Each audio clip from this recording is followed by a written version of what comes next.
अन्नदाता अन्नदाता नीत तुम्हारा अन्नदाता, पग पग पर है संग तुम्हारे अन्नदाता। लहू किसानों का बन के पसीना सींचता है धरती का सीना, मेहनत का तेरी हक दिलवाने, नई तकनीक नई खोज बताने।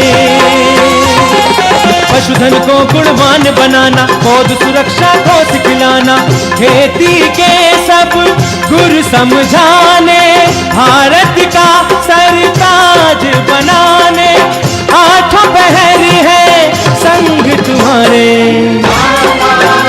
अन्नदाता अन्नदाता। नमस्कार, मैं हूं आपके साथ ऋतु ज्ञानवानी। आप सभी दर्शकों का अन्नदाता कार्यक्रम में स्वागत करती हूं। हमारे देश का किसान जन का पोषक है, वो श्रम का देवता है, अन्नदाता है, उसमें ही भारत की आत्मा निवास करती है। ऐसे ही किसानों की प्रगति के लिए हम खेतीबाड़ी से जुड़ी हुई बहुत सी नई लाभकारी जानकारियां हर रोज सुबह लेकर आते हैं। तो चलिए कार्यक्रम शुरू करने से पहले देखते हैं क्या है आज के अन्नदाता कार्यक्रम में। पानी की कमी के चलते आधुनिक तकनीकियों से सिंचाई कर रहे किसान से मुलाकात। खेतीबाड़ी के साथ खरगोश पालन से कमा सकते हैं अच्छी आय।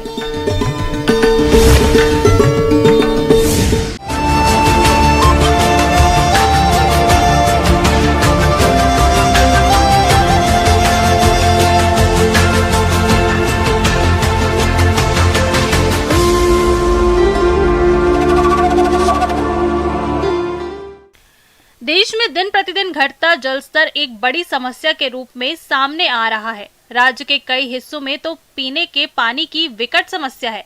ऐसे में फसलों में सिंचाई नहीं की जा सकती। आज हम आपको मोदीनगर जिला जयपुर के किसान राम सिंह शेखावत से मिलवाने जा रहे हैं, जो पानी की कमी के चलते अपनी फसलों में सिंचाई की किफायती तकनीकियों को अपना रहे हैं और फसलों से अच्छी आय कमा रहे हैं। तो आइए मिलते हैं इन्हीं से।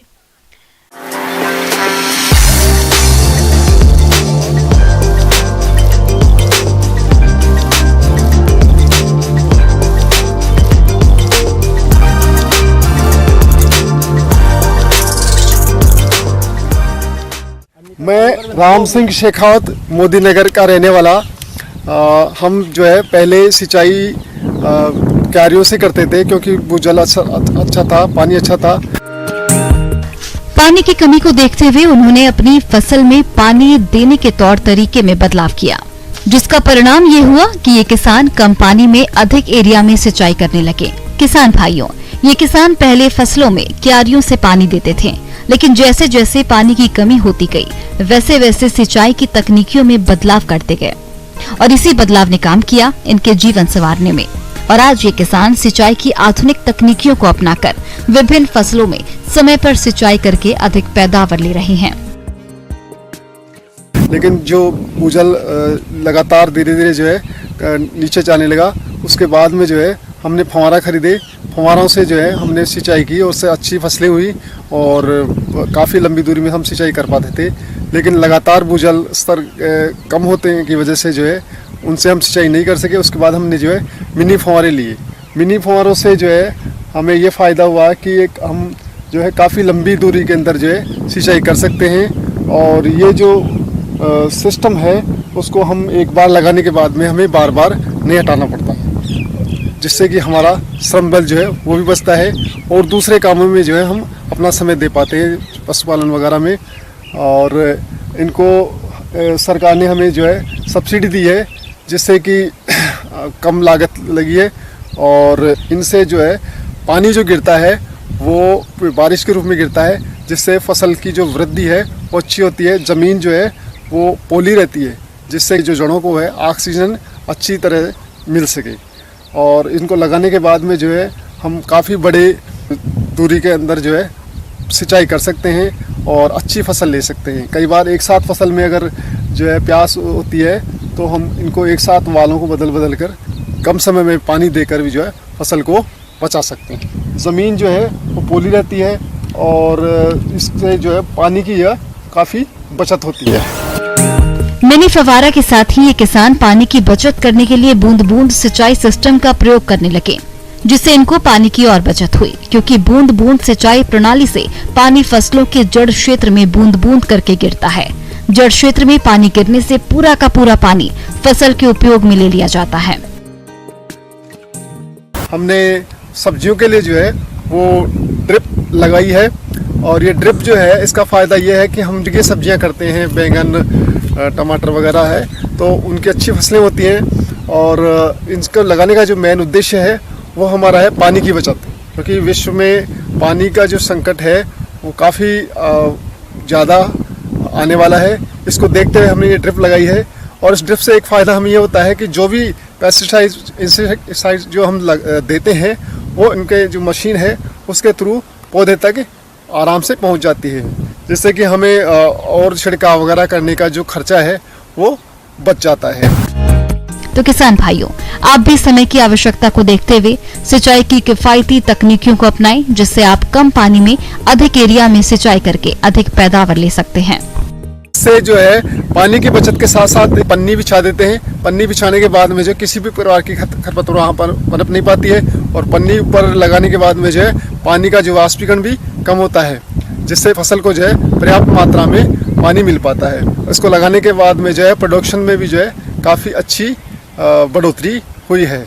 यदि किसान भाइयों आप सिंचाई की सूक्ष्म पद्धतियों को अपनाते हैं तो कम पानी में अधिक एरिया में सिंचाई कर सकते हैं। तो आप सिंचाई की कौन कौन सी पद्धतियों को अपनाएं, देखिए हमारी ये खास रिपोर्ट।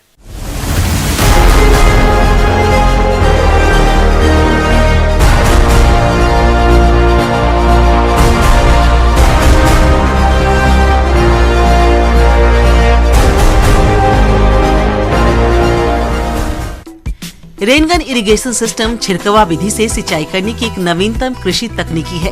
सामान्य फुहारा के जैसे दिखने वाली ये मशीन रेनगन के नाम से जानी जाती है।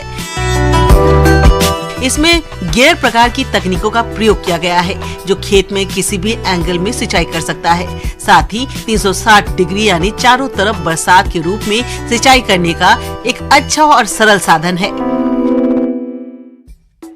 सिंचाई का यह साधन इस तरह से डिजाइन किया गया है कि खेत में किसी भी कोने से 70 से 100 मीटर तक बारिश के तरीके से सिंचाई कर सकता है। इसे एक स्टैंड के सहारे 45 से 180 डिग्री के कोण पर खेत की सिंचाई वाले भाग में खड़ा कर दिया जाता है।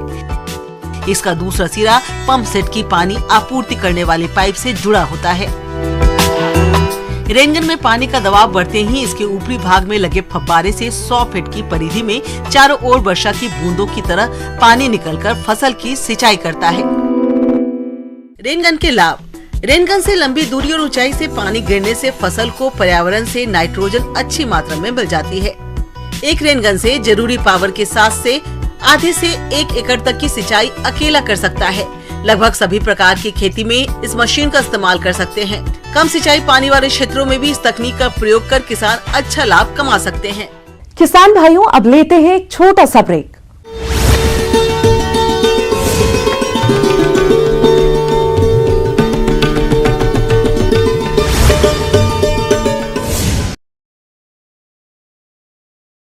Bureau report news 18 network.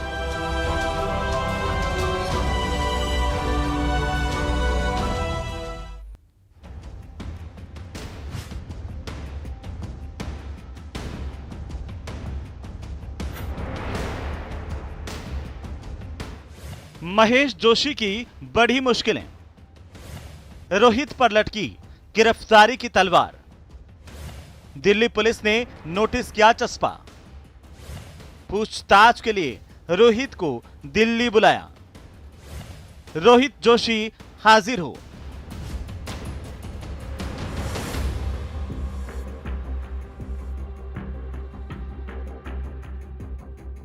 इन तस्वीरों को देखिए। कैबिनेट मंत्री महेश जोशी का निजी आवास है और यहां इस नोटिस को दिल्ली पुलिस ने चस्पा किया।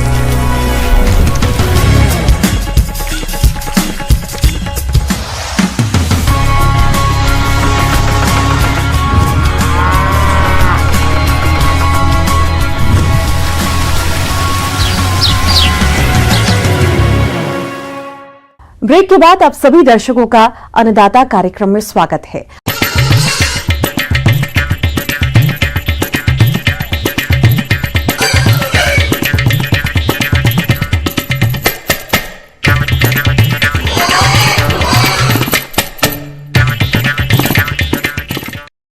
आज देश में खरगोश पालन के प्रति किसानों का रुझान तेजी से बढ़ रहा है। भारी मुनाफे को देखते हुए इस बिजनेस को गांव के पढ़े लिखे नौजवान भी बेझिझक अपना रहे हैं। खासकर छोटे और मंझोले किसान इस व्यवसाय को करके अच्छा मुनाफा कमा सकते हैं। तो आप किस तरह से करें खरगोश पालन, इस बारे में जानते हैं डॉक्टर रविंद्र मोहन मिश्रा से।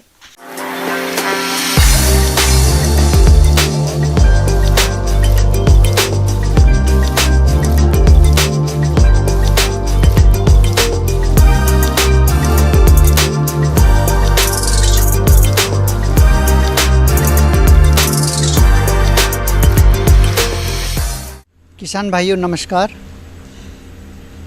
पशुपालन में खरगोश पालन एक नया तो नहीं कहेंगे, एक पुराना विषय है, लेकिन यह एक ऐसा विषय है जब किसान इसको अपनाते हैं तो काफ़ी लाभ प्राप्त कर सकते हैं।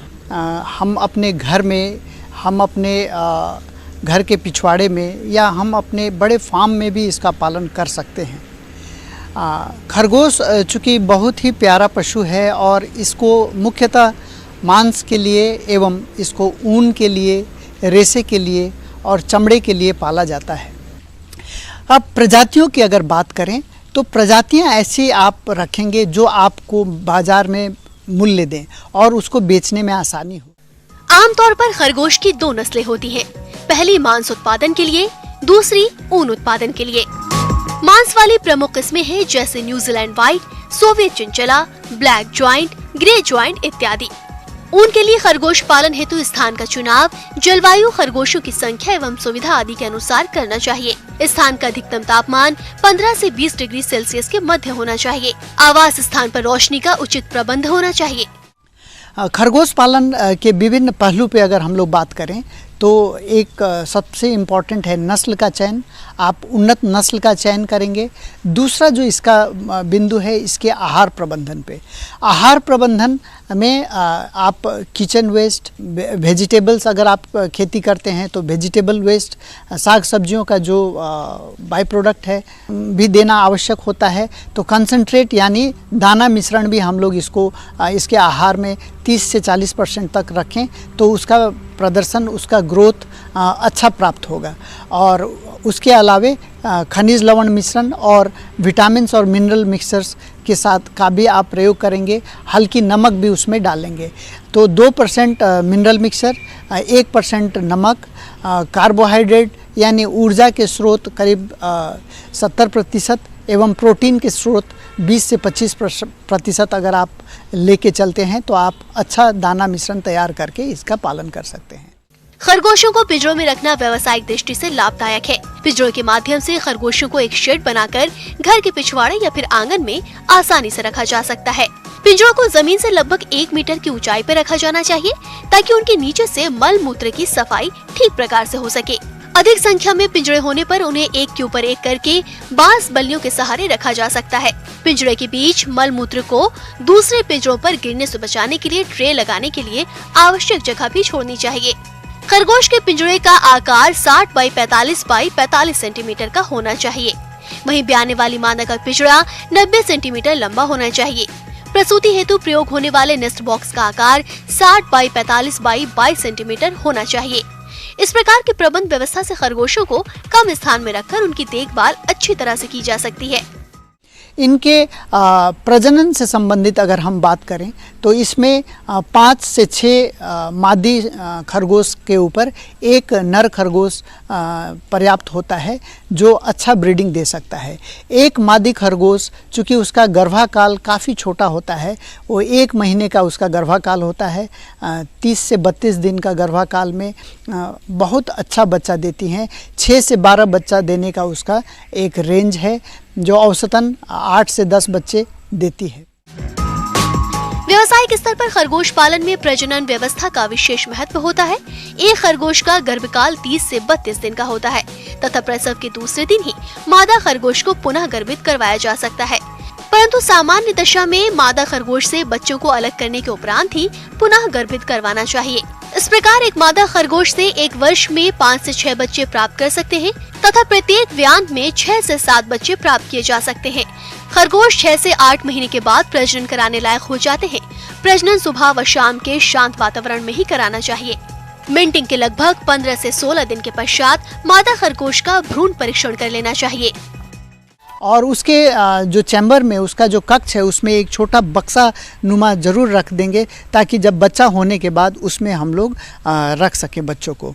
बच्चे में ग्रोथ बहुत तेज़ी से होता है और बच्चे जैसे ही 20-25 दिन के होते हैं तो वो मुलायम घास खाना प्रारंभ कर देते हैं। तो उनको मुलायम घास, साग सब्जी, फल एवं हम लोग दाना मिश्रण के साथ उनका पालन करेंगे। साफ सुथरा आवास हो, उसका रखरखाव सही हो, नियमित रूप से सफाई हो तो आप बहुत सारी रोग बीमारियों से बचा सकते हैं। 6 से 8 सप्ताह की उम्र में ये करीबन 1.5 किलो के शरीर भार में आ जाते हैं और 5 से 6 महीने में ये लोग मार्केट वेट पे आ सकते हैं, मैच्योरिटी में आ सकते हैं।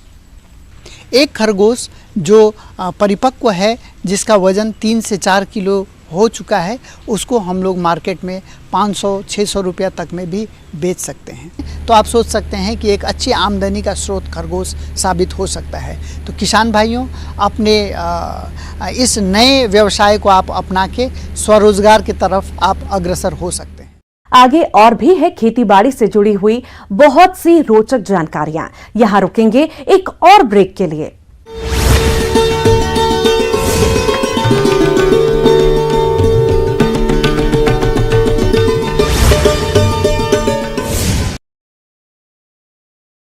है बाकायदा रोहित जोशी, जो कैबिनेट मंत्री महेश जोशी के बेटे हैं, जिन पर रेप के आरोप हैं, उन्हें 18 मई तक दोपहर को 1 बजे दिल्ली के सदर थाने में पूछताछ के लिए बुलाया है। रोहित फरार, चिपकाया इश्तिहार। दिल्ली पुलिस ने 18 मई को पूछताछ के लिए तलब किया। कैबिनेट मंत्री महेश जोशी के निजी आवास पर नोटिस चस्पा किया। कल रात को जयपुर आई थी दिल्ली पुलिस की स्पेशल टीम। महिला जांच अधिकारी की ओर से चस्पा किया गया नोटिस। 18 मई को दोपहर 1 बजे दिल्ली के सदर बाजार थाने में पूछताछ के लिए बुलाया। राजस्थान में अशोक गहलोत सरकार के कैबिनेट मंत्री महेश जोशी की मुश्किलें बढ़ सकती हैं। दुष्कर्म के मामले में फंसे उनके बेटे रोहित जोशी को तलब करने के लिए दिल्ली पुलिस की टीम कल देर रात जयपुर पहुंची, जिसके बाद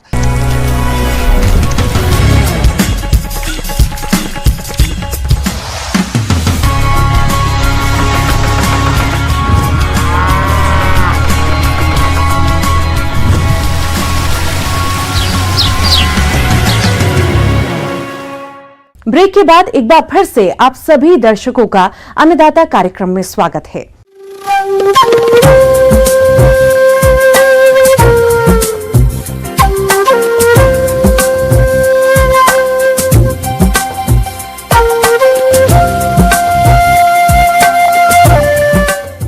मौसम विभाग के रिपोर्ट पर साप्ताहिक कृषि सलाह इस प्रकार है।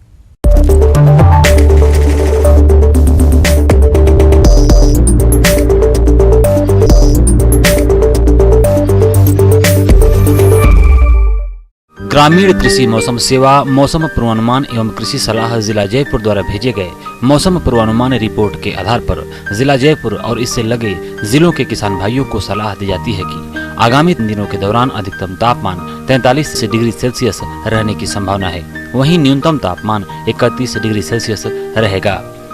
आगामी दिनों के दौरान वर्षा की कोई संभावना नहीं है, इसलिए इन क्षेत्रों के किसान भाइयों को सलाह दी जाती है कि कोरोना के गंभीर फैलाव को देखते हुए किसान भाई सरकार की सलाह का सख्ती से पालन करें और स्वयं की उचित देखभाल, व्यक्तिगत स्वच्छता, मास्क का उपयोग, साबुन से उचित अंतराल पर हाथ धोने तथा एक दूसरे से सामाजिक दूरी बनाए रखने पर विशेष ध्यान दें। किसानों को सलाह दी जाती है कि भिंडी की फसल में सफेद मक्खी और जेसिड्स के नियंत्रण के लिए 5% नीम के बीज का अर्क या 500 मिलीलीटर नीम का तेल या एसीफेट 75% एसपी की 1.5 ग्राम मात्रा या इमिडाक्लोप्रिड 17.8 SL की 0.3 मिलीलीटर मात्रा प्रति लीटर पानी के हिसाब से घोल बनाकर छिड़काव करें। नींबू वर्गीय पौधों पर डाईबैक रोग के लक्षण दिखाई देने पर रोग की रोकथाम के लिए कॉपर ऑक्सीक्लोराइड का 0.3% की दर से छिड़काव करें। वर्तमान में वातावरण का तापमान लगातार बढ़ रहा है। ग्रीष्मकालीन सब्जियों की आवश्यकता के अनुसार समय पर सिंचाई करें। गर्मियों में तरबूज और खरबूजा की तुड़ाई का समय है। कच्चे फलों की तुड़ाई ना करें। फल के पास डंठल का सूखना, थिरकने की आवाज, बल्ली के रंग में परिवर्तन फलों के पकने के महत्वपूर्ण लक्षण हैं। सिंचाई के तुरंत बाद यानी 12 से 24 घंटे तक फलों की तुड़ाई ना करें। किसानों को सलाह दी जाती है कि खेत की गहरी जुताई करें, जिससे मृदा में उपस्थित फफूंद, जीवाणु, कीटों के लार्वा और खरपतवारों के बीज सामग्री आदि धूप से नष्ट हो जाएं। नींबू के बगीचों में रस चूसने वाले कीटों के नियंत्रण के लिए डाइमेथेट 30 EC दवा की 1 मिलीलीटर मात्रा या इमिडाक्लोप्रिड 17.8 SL की 0.3 मिलीलीटर मात्रा प्रति लीटर पानी के हिसाब से घोल बनाकर छिड़काव करें। पशुओं को गर्मी से बचाने के लिए पीने का पानी दें और छायादार स्थान में पेड़ों के नीचे बांध दें। उन्हें स्वस्थ रखने के लिए 50 ग्राम आयोडीन युक्त नमक और 50 से 100 ग्राम खनिज मिश्रण प्रतिदिन फीड और हरे चारे के साथ मिलाकर दें।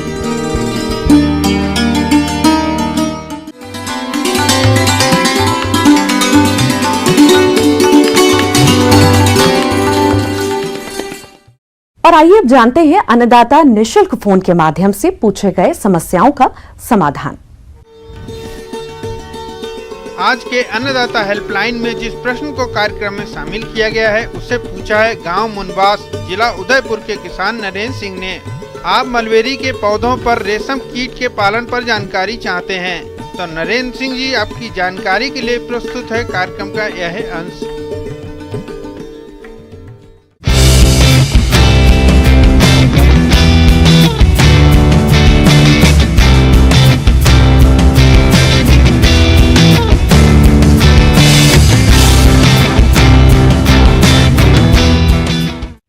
हम आपको बताते हैं कि सबसे पहले जो ये शहतूत है, ये मैदानी इलाकों से लेकर ये आपका हिमालयन रीजन तक, आपके हाई हिल्स तक हो सकता है। शहतूत एक फल है। इसका वृक्ष छोटे से लेकर मध्यम आकार का होता है और यह बहुत तेजी से बढ़ता है। तो हमारे जो किसान भाई इसकी खेती करना चाहते हैं, उन्हें इसकी खेती के लाभों के बारे में समझना होगा, जिसके बारे में आइए जानते हैं।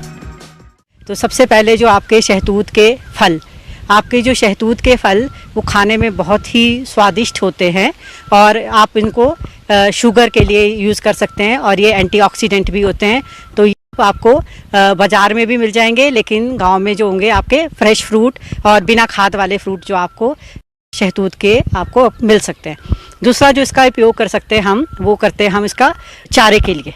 किसानों के लिए जो शहतूत का चारा गर्मियों के मौसम में सबसे अच्छा चारा है और इसमें जो आपका क्रूड प्रोटीन की मात्रा है वो भी अधिक मात्रा में पाया जाता है। तो आप इसको गर्मी के मौसम में जब आपका और सारा चारा ख़त्म हो जाता है तो उस वक्त आप शहतूत का आप इसको इस्तेमाल कर सकते हैं, इसको चारे के लिए। फिर आप इसका तीसरा यूज जो आता है उसका वो है आपका सेरिकल्चर में, रेशम उद्योग में, जो कि सबसे फ़ायदेमंद उद्योग है इस वक्त कि आप इसके ऊपर रेशम के कीड़ों के लिए ये सबसे अच्छा भोजन माना जाता है शहतूत, जो कि आपका वाइट मलबरी भी हो सकता है, ब्लैक भी हो सकता है। तो शहतूत के कीड़े को आप इस पर पालकर इससे आप अच्छी इनकम प्राप्त कर सकते हैं। फिर आपकी जो इसकी लकड़ी है उसको भी आप, क्योंकि इसमें इंसेक्ट कम लगता है, तो इसको आप हमारे जो लोग फर्नीचर बनाने में यूज़ कर सकते हैं या फिर आप इसके बर्तन भी बना सकते हैं। किसान भाइयों, शहतूत कम समय और कम लागत में तैयार होने वाला पौधा है, इसलिए जो किसान भाई इसकी खेती करना चाहते हैं तो उन्हें इसकी खेती करने के कुछ महत्वपूर्ण पहलुओं को समझना होगा, जिसके बारे में आइए जानते हैं। तो शहतूत की जो खेती के लिए आपको इसकी कटिंग्स सबसे अच्छी चलती है। आप इसका बीज का इस्तेमाल भी कर सकते हैं। इस शहतूत के जो किस्में हैं आपके जो मैदानी इलाकों में है वो आपका वाइट मलबरी, जिसको आप मोरस अल्पा के नाम से जानते हैं, और जो आपके ये काला शहतूत, ठीक है, ब्लैक आपका जो है उसको भी आप लगा सकते हैं। तो आपके जो मैदानी इलाकों में जो रेशम उद्योग में है वो मोरस अल्बा वाइट शहतूत जो है सबसे ज़्यादा उपयोग होता है। पर जो कटिंग है वो उसमें इजी टू रूट है, तो आप इसकी कटिंग जो है वो सर्दियों के मौसम में आपने इसकी कटिंग्स बनानी है। और जो कटिंग का साइज़ रहेगा वो आपका रहेगा कलम का साइज़, वो रहेगा आपका 8 से 9 इंच, जिसमें आपके 2 से 3 बड आपके ऊपर होने चाहिए ज़मीन के ऊपर।